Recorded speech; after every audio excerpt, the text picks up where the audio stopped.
everyone hear me? Okay, great.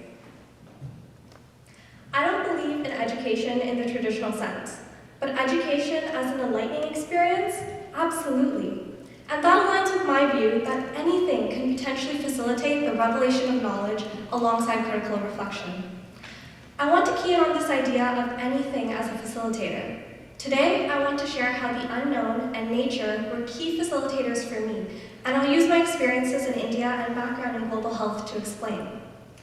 Last year, I completed my master's thesis work at Kasturba Medical College, where I collaborated with Indian faculty to implement and evaluate a case-based learning intervention. This was my first time going to India after almost 15 years. And although I'm Indian, I can't speak any Indian dialect, I didn't understand the dialect within the region, and I didn't grow up engaging in Indian culture, tradition, or religion.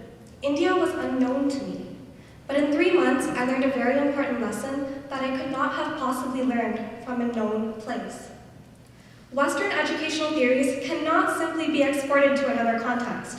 Although the Indian students and faculty truly enjoyed and found meaning in the experience, there were many contextual barriers to the feasibility aspect of the intervention. So, we know context matters, and at least in the case of India, various aspects included the hierarchy of power, national, state, regional, and institutional level goals, economic, political factors, and the list goes on. As global medical educators, we ultimately want to contribute to compassionate, equitable patient care. So rather than exporting Western ideals, where we could potentially be engaging in educational neo-imperialism, we have to welcome culturally conscious views of education at the forefront of dialogue and innovation. In fact, we should disrupt our preconceived assumptions of education and welcome the exploration of the unknown. Who knows, it may well enhance learning and teaching for us. Moving on to nature, while I was in India, I learned about the Ganga River. The Ganga River is the holiest river in India, and the Ganga River is believed to be a sacred Hindu goddess, with her waters bringing purity to life. In fact, Indians to this day personify her as a mother, with qualities such as nourisher, and unconditional giver. But the Ganga River is now laced with toxic industrial and human waste, and her waters are a primary contributor to the severe rise of cancer prevalence in her vicinity.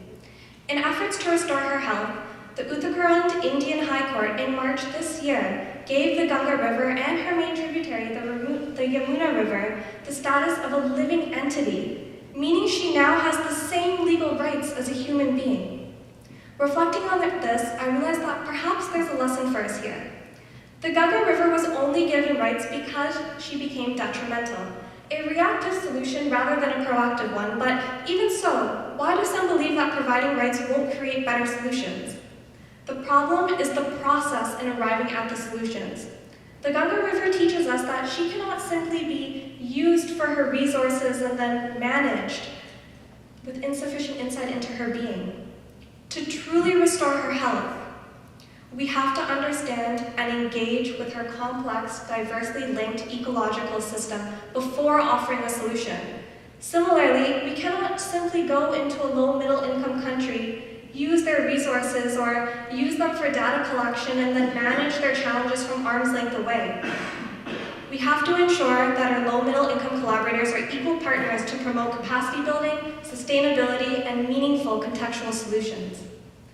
But the Ganga River's journey also teaches us a second lesson.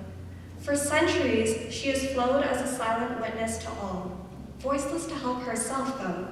But the Ganga River received rights because of the tireless work of activists fighting on her behalf. The veil of nature's degradation upon us is but a representation of how we currently value one another, and the Ganga River's journey tells us that this has to change.